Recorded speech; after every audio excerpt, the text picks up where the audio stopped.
انسان جب اس نامہ اعمال کو دیکھے گا وَتَرَى الْمُجْرِمِينَ مُشْفِقِينَ مِمَّا فِيهِ يَقُولُونَ يَا وَيْلَتَنَا مَا لِهَذَا الْكِتَابِ لَا يُغَادِرُ صَغِيرَةً وَلَا كَبِيرَةً إِلَّا أَحْصَاهَا۔ مجرمین جب اس نامہ اعمال کو دیکھیں گے تو چیخ کر کے کہیں گے یہ تیرے نامہ اعمال یہ کیسا نامہ اعمال ہے، ہاں مَا لِهَذَا الْكِتَابِ لَا يُغَادِرُ صَغِيرَةً وَلَا كَبِيرَةً إِلَّا اس کے اندر چھوٹی سی چھوٹی باتیں بھی لکھی ہوئی ہیں، اس کے اندر بڑی سی بڑی باتیں بھی لکھی ہوئی ہیں۔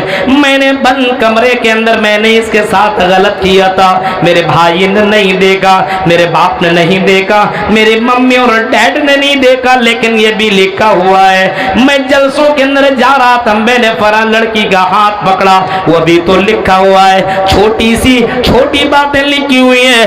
بند کمرے کے اندر میں نے اپنے بیوی کو مارا، میں نے گلا دبایا، میں نے بوٹیاں کی، میں نے فریج کے اندر رکھا، 18 دنوں تک میں نے اس جنگل میں کبھی اس جنگل میں پھینکا، کبھی یہاں پھینکا، کبھی وہاں پھینکا۔ یہ ساری کرتوت اس کتاب کے اندر لکھی ہوئی ہے۔ یہ کیسی کتاب ہے میرے پیارے ساتھیوں؟ یہ قرآن کریم تو چیخ کر کے کہہ رہا کہ مرنے کے بعد دوسری زندگی ہے، لیکن آج مرنے کے بعد کی زندگی کے بارے میں یقین نہیں ہے۔ انسان کے کرتوتوں کو دیکھو پتا چلے گا کہ اس مسلمان مرنے کے بعد کی زندگی کے اوپر یقین نہیں رکھتا ہے۔ سوچئے ذرا، تو مرنے کے بعد دوسری زندگی ہے۔ مرتیو پشچات جنمم بھوتی نہ ترتیہ نہ چترتھ نہ پنچم۔ مرنے کے بعد دوسری زندگی ہے۔ ہندو دھرم کی کتابوں کے اندر بھی لکھا ہے مرتیو پشچات جنمم بھوتی، مرنے کے بعد دوسری زندگی ضرور بضرور تمہیں ملے گی۔ نہ ترتیہ نہ چترتھ نہ پنچم، ہاں تیسری چوتھی پانچویں زندگی نہ ہوگی، ہاں یہ دوسری زندگی تمہیں ضرور ملے گی، تیسری چوتھی پانچویں مت سوچو، لیکن مرنے کے بعد دوبارہ تمہیں زندہ کیا جائے گا، اور ضرور زندہ کیا جائے گا۔ بلا قادرین علی ان یحیی الموتى، اللہ اس بات کے پر قادر ہے کہ مرنے کے بعد تمہیں دوبارہ زندہ کرے۔ اور اتنا ہی نہیں، زندہ تو چھوڑو، اللہ تعالی اس بات کے اوپر قادر ہے بلا قادرین علی ان نسوی بنانا، اللہ اس بات کے اوپر بھی قادر ہے تمہارے انگلیوں کے پور بنانے کے اوپر بھی قادر ہے۔ اللہ تعالیٰ کی طاقت کا تمہیں اندازہ ذرہ برابر نہیں ہے۔ میرے بھائیوں، ہمارا ایمان کمزور ہو چکا ہے، اپنے ایمان کو مضبوط کرو، اور اپنے ایمان کو اتنا مضبوط کرو، اتنا مضبوط کرو۔ الذین آمنوا ولم یلبسوا ایمانہم بظلم اولئک لہم الامن۔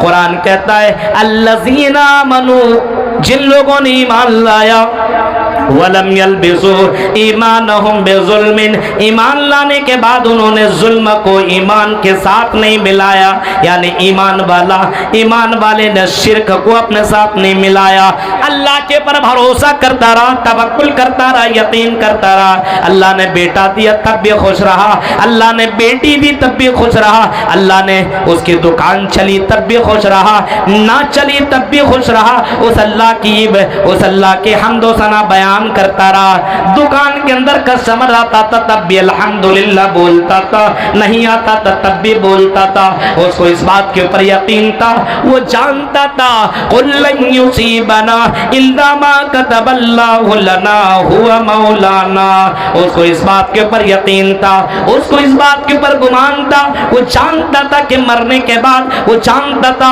جو مصیبتیں آ رہی ہے، جو میری دکان کے اندر کسٹمر آ رہے ہیں، جو ہمیں خرید و فروخت ہم کر رہے ہیں، یہ ساری کی ساری چیزیں لکھی ہوئی ہے۔ جب ایک پتا زمین کے اندر، زمین کے اوپر گر نہیں سکتا ہے، جب پتا زمین میں نہیں گر سکتا جب تک کہ اللہ کا آرڈر نہ ہو، اور یہ ساری کی ساری چیزیں تقدیر میں لکھ دی گئی ہے۔ ایک مومن کا عقیدہ یہ ہونا چاہیے مصیبتیں دینے والا اللہ کی ذات ہے، مصیبتوں کو ختم کرنے والی بھی اللہ تعالیٰ کی ذات ہے۔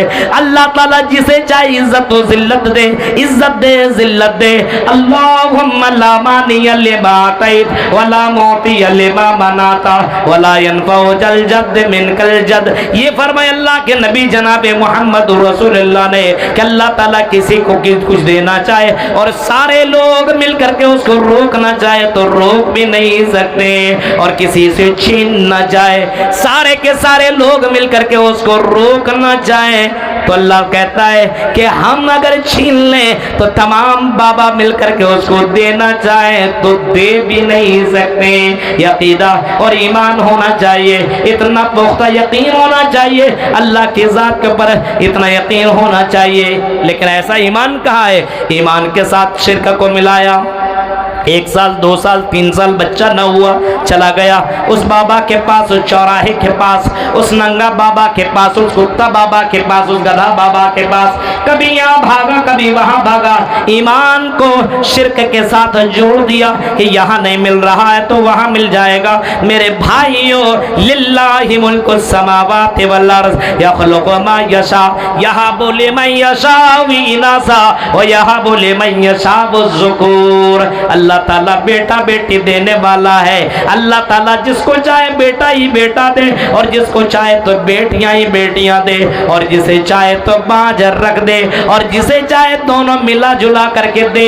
میرے بھائیوں، اس کے اندر کسی کی شرکت بالکل برداشت اللہ کر ہی نہیں سکتا ہے کہ یہ بھی دیتا وہ بھی دیتا ہے. ایمان کے ساتھ ظلم کو ملانے کا اگر کوئی ملاتا ہے تو میرے بھائیوں پھر یہ بہت بڑا پاپ ہے. ایمان کے ساتھ ظلم شرک کو نہیں ملانا چاہیے، اور ساتھ ساتھ میں اگر ایمان ہے اور ظلم کو نہیں ملایا تو اللہ کہتا اولئک لہم الامن، انہی مومنوں کے لیے امن ہے، انہی مومن بندوں اور بندیوں کے لیے سکون کی زندگی ہے. اللہ کے پر توکل بھروسہ کرو گے تو سکون ملے گا. مصیبتیں آتی، ارے یار مجھے کو مصیبت آتی ہے، میرا ہی دکان نہیں چلتا ہے. اللہ تعالیٰ کو میرا ہی دکان دکھتا ہے، فلاں کا نہیں دکھتا ہے. میرا ہی بیٹا بیمار رہتا ہے، اس کا بیٹا بیمار کیوں نہیں رہتا؟ ارے اس کا بھی بیٹا بیمار ہونا چاہیے. اللہ تعالیٰ میرے ہی اوپر اتنا زیادہ کیوں غصے میں؟